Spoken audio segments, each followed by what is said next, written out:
کتنی بڑی خوشخبری تھی ان کے لیے کہ اللہ نے حضرت موسیٰ کو بلایا کوہ طور پہ. تمام انبیاء پہ کو جو کتابیں ملی ہیں نا وہ کیسے ملی ہیں؟ تھوڑا تھوڑا کر کے آیتیں نازل ہوئی ہیں, تھوڑی تھوڑی کر کے آیتیں نازل ہوئیں. ان کو جمع کر 20 سال میں, 23 سال میں, 10 سال میں, ہمارا قرآن 23 سال میں.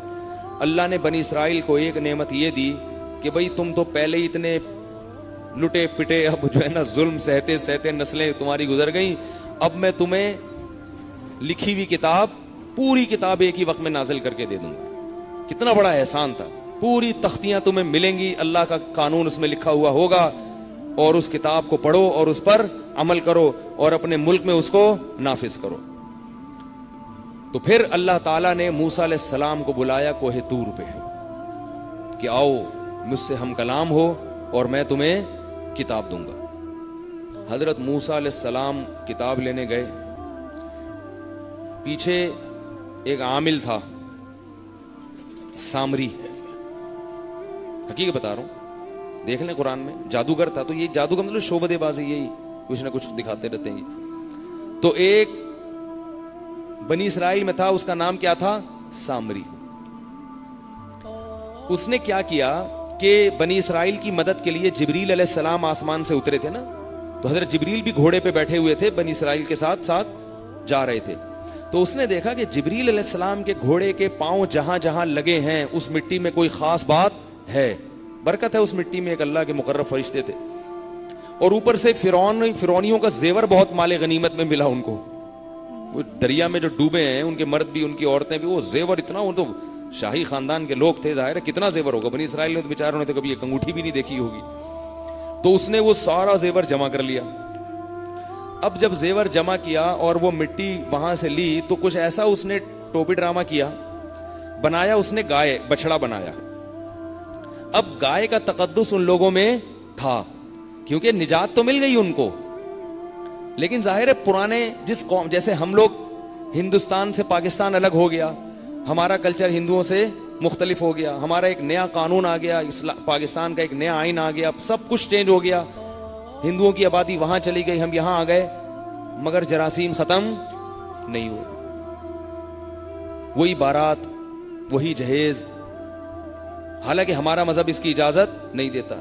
پہلے تو چلو ہندوؤں کے ساتھ رہتے تھے تو ان سے اڈاپٹ کر لیا, اب تو رہ بھی نہیں رہے نا.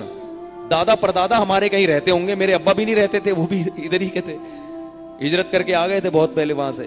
میری والدہ بھی نہیں رہتی تھی اور آپ لوگ کے بھی نہیں رہتے ہوں گے, لیکن اور ہم تو رہے نہیں ہیں, ہم تو پیدا ہی یہیں ہوئے, لیکن جراثیم وہی ہیں. تو بنی اسرائیل میں بھی سب کچھ ہو گیا مگر جراثیم ختم نہیں ہوا. تو جب بچڑا انہوں نے دیکھا, سامری نے کہا کہ جب تک موسیٰ آتے نہیں ہیں نا, فی الحال اس کی عبادت کرو. وہ تو تورات لے کر آئیں گے, اس میں عبادت کا پورا طریقہ لکھا ہوگا, بھائی اللہ کی عبادت کیسے ہوتی ہے, کتنے روزے رکھنے ہیں, کتنی نمازیں, ابھی پڑھتے تو آ رہے تھے نمازیں, لیکن یہ پورا پراپر طریقہ ہوگا, حج ہوگا نہیں ہوگا, کہاں ہوگا, یہ تو سارا بعد میں. فی الحال کیا کرو, اس کی عبادت کرو. اور ظاہر ہے جس کی عبادت کرتے ہیں اس میں کوئی کچھ نظر آنا چاہیے نا, تو اس نے کوئی ایسا ٹیکنیکل کام کیا اس کے اندر جادو کے زور سے کہ وہ باقاعدہ بولتا تھا. اب بنی اسرائیل کہنے لگے سونے کا بنا ہوا بچڑا ہے اور باقاعدہ بچڑوں کی طرح بے ایسے بول بھی رہا ہے. ایک دفعہ کیا ہوا, قربانی کا بکرا ہم نے ذبح کیا, بچے تھے ہم اس وقت, تو وہ گردن پوری کٹ گئی نا, اناڑی تھے, تو وہ گردن لے کے نا ہمارے ایک دوست جا رہے تھے پھینکنے کے لیے, پورا سر اس کا, یعنی سر جو ہے نا پھینکنے کے لیے جا رہے تھے. تو کسی شرارتی نے قریب جا کے آواز ماری بے. اب جب بے ماری تو ہم یہ سمجھے کہ اس کے اندر سے آواز آئی ہے. وہ سارے ڈر گئے بھائی, بچے بھاگ گئے, وہ ڈر گئے کہ اس کے اندر سے کہاں سے آواز, یہ تو کٹا ہوا ہے. تو اس نے پتہ نہیں کیا ٹیکنیکل کام کیا سامری نے کہ وہ بچڑے کے اندر سے باقاعدہ خوار آواز آنے لگی اس کی. بنی اسرائیل نے کہا کچھ تو ہے. جیسے یہ جب عاملوں کے پاس جاتے ہیں نا, 2-4 شعبدے دیکھے, بھائی اس نے میری جیب میں بتا دیا کہ موبائل رکھا ہوا ہے, یہ والا موبائل ہے, میری گھڑی کا نام بتا دیا حالانکہ دیکھا نہیں ہے, تو اس سے کیا ہو جاتا ہے, ایمان لے آتے ہیں. بھائی کچھ کر دیا ہوگا, کوئی ٹوٹکا ہوگا اس کے پاس, کوئی چکر ہے, کوئی بندہ بٹھایا ہوا ہوگا پہلے سے کہ دیکھو اس کو کیا کیا اس کی جیب میں. تو ایسا تھوڑی عالم الغیب تھوڑی کوئی ہو سکتا ہے. تو اس نے بھی کوئی ایسا ٹیکنیکل کام کیا, نتیجہ کیا نکلا, بنی اسرائیل وہاں اعتکاف کر کے، جیسے آپ لوگ مسجد میں اعتکاف میں بیٹھے ہوئے نا، سارے ایسے یوں کر کے مسٹنڈوں کی طرح بچڑے کے آگے یوں کر کے بیٹھ گئے، یوں کر کے منہ نیچے۔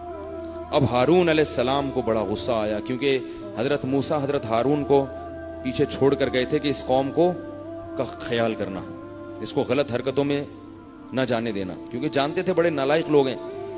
ہارون علیہ السلام نے ان کو سمجھایا تو قوم میں پھوٹ پڑنا شروع ہو گئی۔ ہارون علیہ السلام نے یہ کہہ کے چھوڑ دیا کہ یہ لڑے نہیں، فی الحال ان میں اتحاد رہے، جو میرا فرض تھا ادا ہو گیا، اب جب موسیٰ علیہ السلام آئیں گے تو خود ہی ان سے نمٹیں گے۔ ادھر موسیٰ علیہ السلام تورات لے کر واپس پہنچے ہیں، بلکہ وہاں اللہ تعالیٰ نے حضرت موسیٰ کو کہا انا قد فتنا قومک من بعدک واضلهم السامری، حضرت موسیٰ کو جو اللہ نے ٹائم دیا تھا نا آنے کا، اس سے پہلے ہی پہنچ گئے، ٹھیک ہے نا۔ اللہ نے حضرت موسیٰ کو ٹائم دیا تھا کہ اس دن آنا، اتنے وقت پہ آنا، اور حضرت موسیٰ پہلے ہی پہنچ گئے۔ اللہ نے کہا حضرت موسیٰ سے کہ آپ کو تو میں نے یہ وقت نہیں دیا تھا، انہوں نے فرمایا عجلت الیک ربی لترضی، اللہ تجھے خوش کرنے کے لیے پہلے ہی آ گئے، یعنی محبت تھی کہ جو ٹائم دیا تھا اس سے پتہ چلتا ہے، جس سے محبت ہو تو اس سے ملاقات کے لیے جانا ہو تو جتنے گھنٹے پہلے پہنچے گا اس کی علامت ہے اتنی محبت زیادہ، اور جتنا لیٹ پہنچ رہا ہے، اس قرآن کے اس واقعے سے پتہ چلتا ہے جتنا لیٹ پہنچ رہا ہے اس کا مطلب تعلق اتنا ہی کمزور ہے۔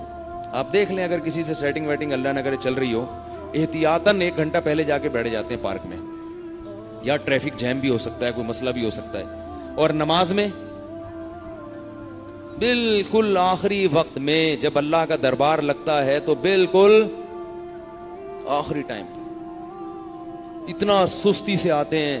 نبی نے فرمایا کہ جو صف اول میں نماز پڑھتے ہیں قیامت کے دن اللہ کے قریب بھی وہی لوگ ہوں گے، اللہ کہیں گے دنیا میں میرے قریب تھے تو آخرت میں بھی میرے قریب، اور جو پیچھے ہوتے ہیں قیامت کے دن بھی وہ کہاں ہوں گے؟ پیچھے ہوں گے، اور جو آتے ہی نہیں وہ ہوں گے ہی نہیں، دربار میں ہی نہیں ہوں گے۔ یہی ہے، یہی دنیا آخرت جو ہے نا وہ اسی کی عکاسی ہے، جو یہاں ہو رہا ہے وہی اللہ دکھا دیں گے آخرت میں۔ تو حضرت موسیٰ علیہ السلام وقت سے پہلے پہنچ گئے۔ اللہ نے فرمایا کہ آپ تو وقت سے پہلے آ گئے، مجھے خوش کرنے کے لیے محبت میں آ گئے، لیکن آپ کے پیچھے آپ کی قوم بگڑ گئی ہے۔ اضلهم السامری، سامری نے ان کو گمراہ کر دیا ہے۔ حضرت موسیٰ غضبناک ہو کے پہنچے کہ ابھی اللہ نے اتنا کرم کیا تمہارے اوپر، تمہیں ظلم سے نجات دی، اور اتنا کچھ اللہ نے انعامات کی، احسانات کی، اور تم یہ کرنا شروع کر دیا تم نے۔ واپس گئے ہیں اور اب اپنے بھائی کی داڑھی جا کے پکڑی ہے، سب سے پہلے اپنے بھائی کی داڑھی پکڑی کہ جب یہ تم نے اس قوم کو دیکھا کہ بچڑے کی عبادت کر رہی ہے، تم نے اس قوم کو روکا کیوں نہیں؟ انہوں نے فرمایا یا ابن امّا لا تأخذ بلحیتی ولا براسی، اے میری ماں کے بیٹے، میری داڑھی اور میرے سر کے بالوں کو نہ پکڑو۔ جلال تھا نا حضرت موسیٰ میں، ادھر سے سر کے بال پکڑے ہوئے تھے بھائی کے، اور ادھر سے داڑھی پورا گرفت میں لیا ہوا تھا۔ یہ کیا ہو رہا ہے؟ یہ کیسے عبادت کر رہے ہیں یہ؟ انہوں نے فرمایا کہ میں نے کوشش کی مگر ان میں پھوٹ ڈلنے لگی تھی، لڑائیاں شروع ہو رہی تھی، تو اس لیے میں رک گیا۔ تو ان کو تو پھر حضرت موسیٰ نے ان کی مغفرت کے لیے بھی دعا مانگی، اپنے لیے بھی۔ پھر بنی اسرائیل کو کہا تو وہ بھی توبہ طائب کرنے لگے۔ تو پھر اللہ نے حضرت موسیٰ کو کہا کہ جنہوں نے بچڑے کی عبادت کی ہے ان کی سزا یہ ہے کہ وہ اپنے آپ کو قتل کے لیے پیش کر دیں۔ سزا کیا ہے؟ بولو بھائی، گردن۔ جو اپنے آپ کو خود سے پیش کر دے گا، گردن اڑوا دے گا، اس کا یہ جرم معاف، جنت میں جائے گا، ورنہ معافی نہیں ہے۔ تھے تو مسلمان بالآخر، جنہوں نے اچھا قتل کریں گے کون؟ جنہوں نے عبادت نہیں کی۔ کچھ ایسے بھی تھے اچھے جنہوں نے نہیں کی، جنہوں نے نہیں کی وہ قتل کریں گے ان کو جنہوں نے عبادت کی۔ تو وہ بہرحال اپنے آپ کو انہوں نے پیش کر دیا قتل کے لیے۔ ان کو پتا تھا اللہ کا عذاب آئے گا، جو اللہ فرعون کو غرق کر سکتے ہیں وہاں پہ وہ ہمیں ویسے نہیں مار۔ تو انہوں نے کیا کیا کہ اپنے آپ کو قتل کے لیے پیش کر دیا۔ اللہ نے ان پہ رحم کھایا اور ان کے گناہ کو بغیر قتل کے ہی معاف کر دیا، لیکن سامری کی معافی نہیں ہوئی۔ حضرت موسیٰ نے سامری کو کہا کہ تو نے یہ کیوں کیا؟ اس نے کہا میں نے دیکھا کہ ایسا کچھ ہو رہا ہے تو مجھے کچھ سوجی شرارت ایسے کر دیا میں نے۔ حضرت موسیٰ نے بد دعا دی، فَإِنَّ لَكَ فِي الْحَيَاةِ أَن تَقُولَ لَا مِسَاسَ اب تو ساری زندگی لوگوں کو یہ کہتا پھرے گا کہ مجھے کوئی ہاتھ نہ لگائے. کوڑ کی گندی بیماری ہو گئی اس کو, وہ ایسی بیماری ہاتھ لگاتے ہی پھیلتی ہے نا وہ بیماری. تو کوڑ کی بیماری ایسی ہے کہ بہت تیزی سے پھیلتی ہے, اس کو عربی میں جزام کہتے ہیں. حدیث میں آتا ہے فر من المجزوم فرارک من الاسد, جزام کے مریض سے ایسے دور بھاگو جیسے شیر سے بھاگتے ہو. وہ فوراً لگتا ہے جزام کا جو مرض ہے, ایسے اس کے جراثیم منتقل ہوتے ہیں. باقی کسی بیماری کے بارے میں نبی نے یہ نہیں فرمایا کہ بھاگو, بلکہ اللہ پہ اعتماد کرنے کا حکم دیا کہ مریض سے زیادہ دور نہ بھاگو, کوئی بات نہیں اس کی خدمت کرو.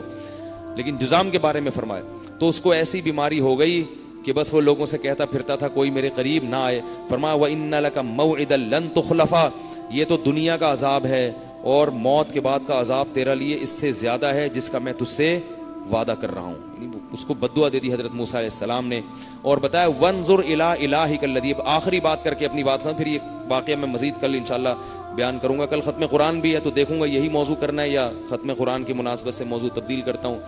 تو اور یہ بھی کہا, اب یہ بات سمجھو, وَانظُرْ إِلَىٰ إِلَٰهِكَ الَّذِي غَلْتَ عَلَيْهِ عَاكِفًا, یہ جو تیرا معبود ہے نا جس کے گرد تم سر لٹکا کے بیٹھا ہوا تھا اور تم سب اس کی عبادت کر رہے تھے, لَنُحَرِّقَنَّهُ, اس کا اب انجام دیکھو میں کرتا کیا ہوں.